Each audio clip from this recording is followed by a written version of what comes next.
Hello everyone, my name is DreadKyller, and I am here to start a little bit of a new series on my channel. It's not really a big deal since I actually don't have that many series on my channel yet. Um, but this one's going to be a building series. Uh, One of the main things I've been doing since I started playing Minecraft, which was back in 1.2 beta, was building. Both building and redstone have been my main two practices, I guess. I don't know what other word I would traits, yeah. The, I would classify myself more as a builder or a redstoner than someone who plays survival. Um, Although if you're interested in that, you might want to also look at my Uncharted Territory series. I'm playing a custom map by Amlip. However, this is a building series, so I'm going to get to the point. Um, I am a pretty decent builder. I am not great by any means. There are people out there that are absolutely amazing, and they blow my mind. But may I suffice to say that this house is very lame. It is very bland, it is flat, it has no detail, or if any, exceedingly little. So, what I'm hoping to do is to teach you a few of the most important things to keep in mind when making a build, that we're going to actually take this and we're going to modify it, and hopefully at the end we're going to turn it into something that is pretty interesting. And actually I already have everything already set up. I'm going to go in order to tell you exactly what trait, what factor I had applied to this building to change it to the next state. So, most building servers have like two or three specific traits or qualities that they're looking for in their builds. And in a lot of servers like Mithrinthia and Gazmo, they are talking about um, texture, depth, and focus. And personally myself, I take that and then I add seven other traits that I like to also try to implement. And I basically just broke them up into even smaller sections and worked with that. So I have 10 factors that I'm going to be going over in this video. I'm going to display them in the order that I find the most important. So the first one I show is going to be the least important, and the last one, in my opinion, is going to be the most. So without further ado, let's begin. As you can see by the ground probably, I have some vegetation. The first factor that I want to go over is life. Life, or dynamics, that's what I call it at least, is how you bring your structure. You make it look like there's life in your build. You make it look like things exist. Like I put this basic river in, pretty rudimentary river, but I also added some randomized ferns and flowers and a little bit of a custom tree. One thing when you're trying to make a build is the vanilla trees are okay, but don't use purely vanilla trees. If you want to really spice up your build, try to make one a little bit custom. This was one I threw together in just a few minutes, because basically what I did was I planted a vanilla oak tree, one of the really big ones, and then I took all the logs and leaves and changed them to a different texture, to a different type. Turned it from oak to spruce. And that's basically all I did, except for I added a few little rudimentary root systems over here. But you can already see that at least the landscape is looking a bit better. Obviously there's no like terrain, it's still flat. And I'm not actually going to get into like terraforming in this episode. This episode is strictly going to be me going over what my 10 factors are, and in future episodes, hopefully I'll be going over more specific ways to implement these features into your builds. So, this is life, and already it's making it look a bit better than it looked over here. But we are still looking pretty lame here. The house, at least. So, let's move on to the next one. The next factor I want to go over is atmosphere, or you can technically call that feel as well. because it is where you put the look and feel of your build. And as you see, I changed it from stone to stone bricks. This is a very basic way of showing what this is, but essentially adding feel or adding atmosphere to your build is going to require you to come up with something called a block palette. Now, a block palette is basically just a visual way to represent what types of colors, what types of textures your build is going to be using.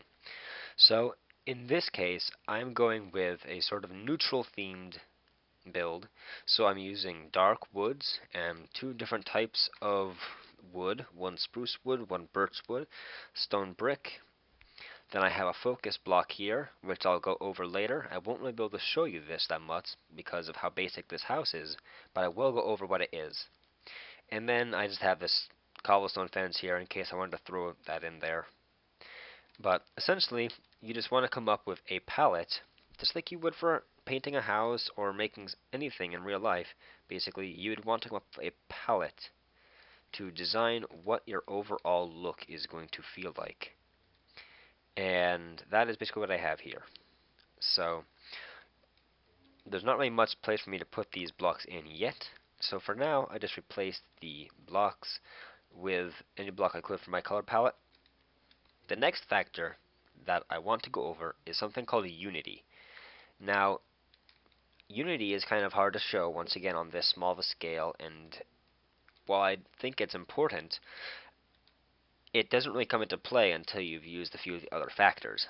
Not as much. But I can show a little bit of unity by turning over here. Here's the color palette you saw in the last factor. And then here's a completely randomized color palette, which I will just say, this does not have unity. Basically, none of this stuff works together. The woods work together. Netherrack works with some things, but doesn't work with all the rest. Sandstone is hard to build with to begin with. It only works in very specific areas. Quartz does not really look that good. And by the way, I might want to mention that I am using a texture pack called A3's Ascended. Now, I know a lot of people are not a big fan of texture packs. However, in this case, I just like this one for building. It's used by a lot of the higher up builders like Gazmo, and Mithranthia uses a texture pack very similar. Cypher, I'm not sure what they use, but I just like the way this texture pack looks. I think that builds look better in it, but they don't change enough in this texture pack that if you make something in this texture pack, it looks pretty good in vanilla as well. So, but the main point I want to get across from this palette is that these do not work together. They do not have unity. Basically, unity is how well the colors and the things in your palette and the details even work together. For example, you do not want a really small building, really tightly cramped thing, and then a huge loose tower going up the build limit. That would look very uneven. It would have like no unity. If you had a house that was exceedingly detailed and then one that looked like this, they don't have unity. You need to carry the same effect over all of your builds in order for them to have unity. And to me, this is probably one of the more important ones. I would have ranked this up higher if it wasn't for the fact that there is a lot more coming up that I do find even more important. The next factor I want to go over is variety. Now, variety, as you can see right here, is just as it sounds. You want to add variety to your build.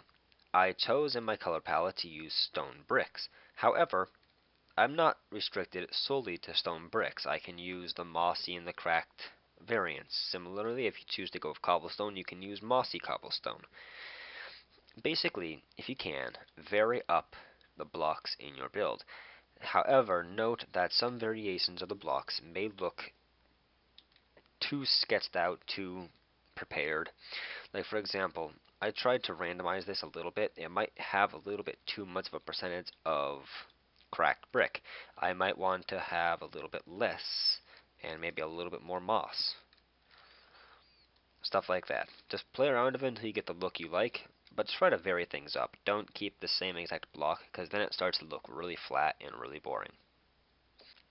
The next factor, and I haven't moved yet from this one, this is the same one as last time. The next factor I want to go over is something called focus, which I mentioned earlier on. And focus is exceedingly important, very, very important to the building process. I can't show it in this build because there's not much to really focus on. Just as it would suggest, the focus is something that you want to stand out about your build. You want the attention to be drawn to this area, and you achieve this by using something called a focus block. Now, focus blocks are either something that have really high contrast, like for example, in this color palette I could use a lapis block all of a sudden, and that would give us some focus. It doesn't look bad with the color palette, it gives a pop of color, and if I place it in the build somewhere, it would give some focus. It would draw your eye to that area. And you can use that to highlight some very unique features of your build, and that is probably one of the most important things you can do to make your build look better. Now, in this case I chose this. This would also be considered a focus block. It doesn't have a high amount of contrast, but it does have a different texture. And if you use a block like that sparingly in your build, it can create an effect of focus. If I were to place this randomly in my build somewhere, your eye would probably naturally be drawn to that single block because it stands out. It works with the build, but it stands out and draws your attention. That is focus. The next factor I want to go over is consistency. Now, while I said to vary things up, you don't want to vary everything up. For example, this roof, I have varied it up by using spruce and birchwood planks, and this is not a good roof, in my opinion. To some people it might look okay, but to me it does not. I have randomly thrown stairs in here in no pattern whatsoever, and to me it has no unity. So, with consistency, you can vary things up, but make sure that if you carry a specific pattern, that you carry it throughout the entire build and you don't mix it up. For example, this wouldn't look nearly as bad if all of these were straight lines, but the fact that it curves all over the place and randomly has these two blocks there, that doesn't look anywhere near as bad, but probably also because there's these two blocks on the side and one block on this one. If I were to move this over, it would look even better. So those are just some things to keep in mind. Consistency is a very important aspect to your build, and if you don't have it, your build will look all random and jumbled. So try not to vary things up inconsistently. You don't want a high level of detail in one area and a low level of detail in the other. You don't want extremely varying sizes, and you don't want randomized patterns when you have very defined patterns in other parts of your build. That is consistency. The next factor I want to go into detail is my number 4 most important factor to me, and that is structure. And unfortunately I can't really define structure here with this example as well, but I did a little bit. As you see, structure is basically making your thing look like it can exist in real life. You don't want to have a tower going up in the air and then this huge thing sticking out to the side without some way that is being supported. So that is also structure. But structure is not only the physical structure, it is also having a defined layout of how your build is going to end up. If you're building a city, you might want to lay out the road and decide where different buildings are going to go. You're going to want to decide, you're basically going to want to plan out exactly how your build is going to end up at the beginning before you start to add the physical details. So those are structure. Okay, now I'm going to go over the last 3 at the same time because they are very interwoven. That is texture, contrast, and depth. Now, when I get into these, I have to talk about something called the detail, which should be pretty easy to explain what detail is. It is the small parts of the build that make the build look better, or that add. I can't really go. I can't really put the word in the definition, so I can't really say that add depth because I haven't gone over depth yet. So I guess I will go over that. What I have here is I have a build with multiple layers of depth, and this build really only has two, or technically three layers of depth. The fact that it has one layer of depth here, where I have one layer of detail, and then I have the wall behind it, that is a second layer. So I have two layers. It's not a flat shape, it's 3D. It has this layer and it has this layer. So having multiple layers can you create something called depth, which is basically making your builds look like they pop, making your builds not flat. It's recommended to have 2 to 3 layers of depth. Don't put too much depth in, and you want to make sure that your depth is controlled. You don't need to go exceedingly fancy. If you go too fancy, your build's going to look too constrained, and it's going to look like you were trying to force the detail into it.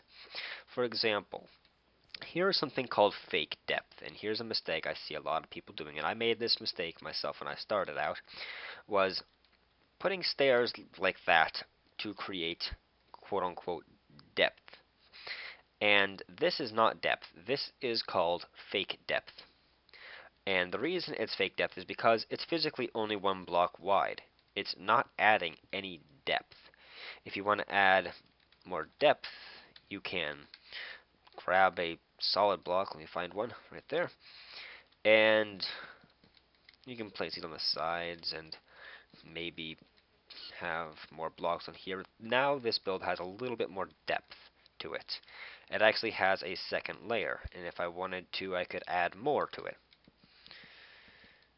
But so that is depth. Texture, which is my number 3 most important. Depth is my most important, by the way, so I'll get back to that in a minute.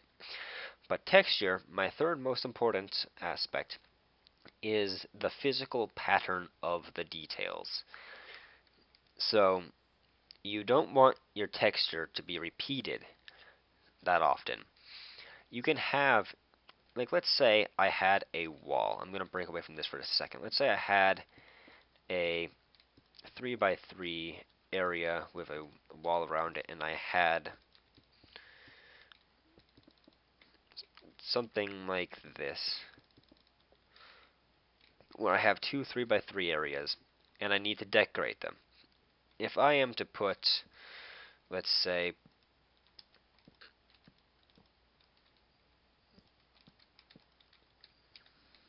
just put some blocks like that to create some very rudimentary depth, and then I were to, by the way, I have world data, so I'm just going to do this, but then if I were to just, actually I have to select it back here, don't I? But if I were to just copy all this depth over and paste it there, and if I were to repeat this over and over, the details would get too repetitive. This is the texture. The physical pattern of the detail. You want to vary it up. You want to have variety, not only in the blocks you use, but also in the texture. So if you're going to have things tiled, it's not going to look as good as if it's more conformed to the build itself.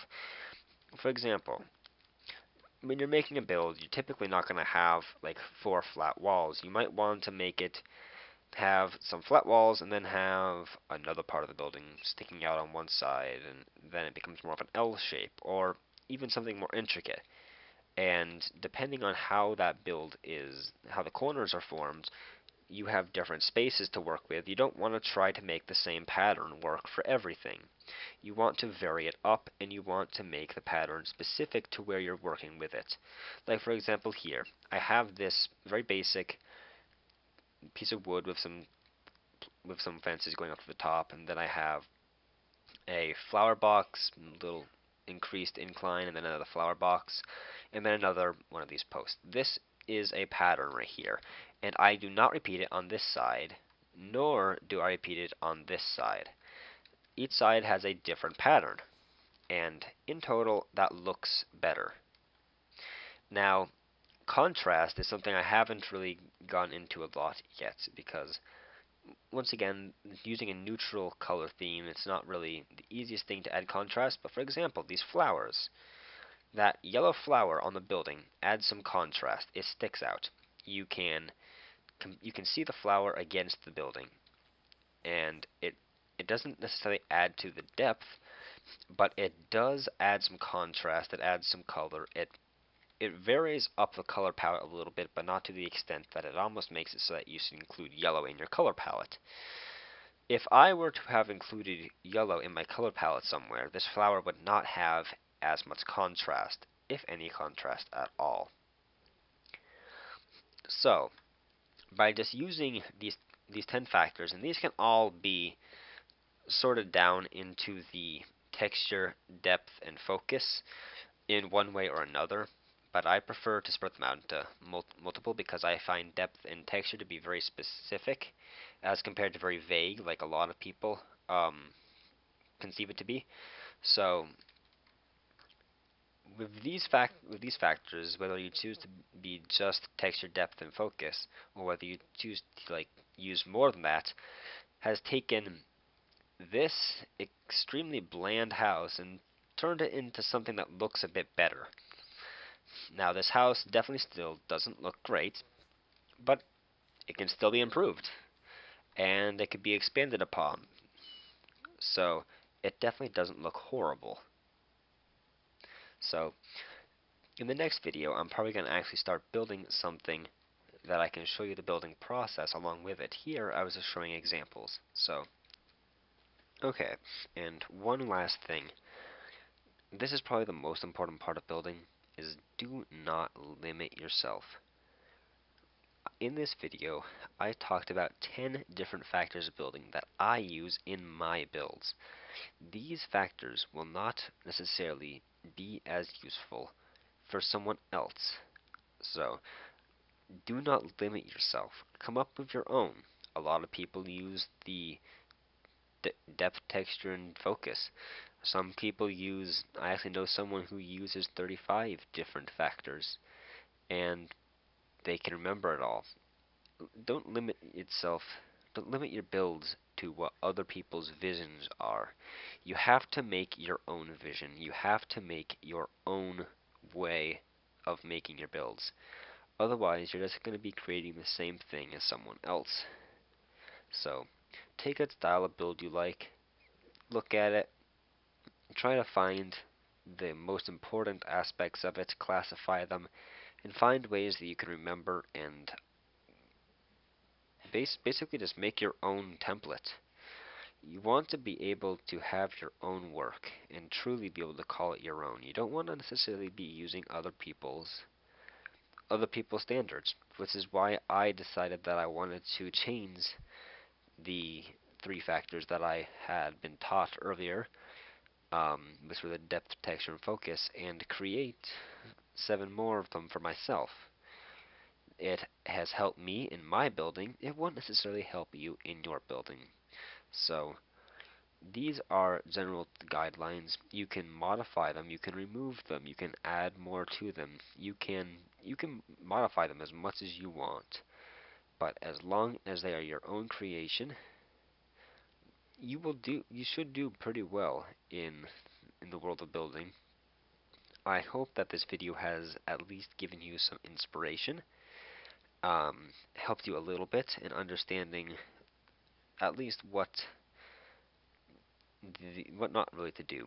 Because no matter what your factors or ideals or standards are that you set for yourself, hopefully you'll have picked up some tricks that will make you be able to avoid some of the more basic flaws. There are certain things that every build should require and every build should never have. And those are the ones that are kind of unwritten. So you have to write the rest of them yourself. So the most important part of building is do not limit yourself to other people's images. Do not limit yourself at all. Do whatever you want. If it looks good, it looks good. If it doesn't look good, you can modify it.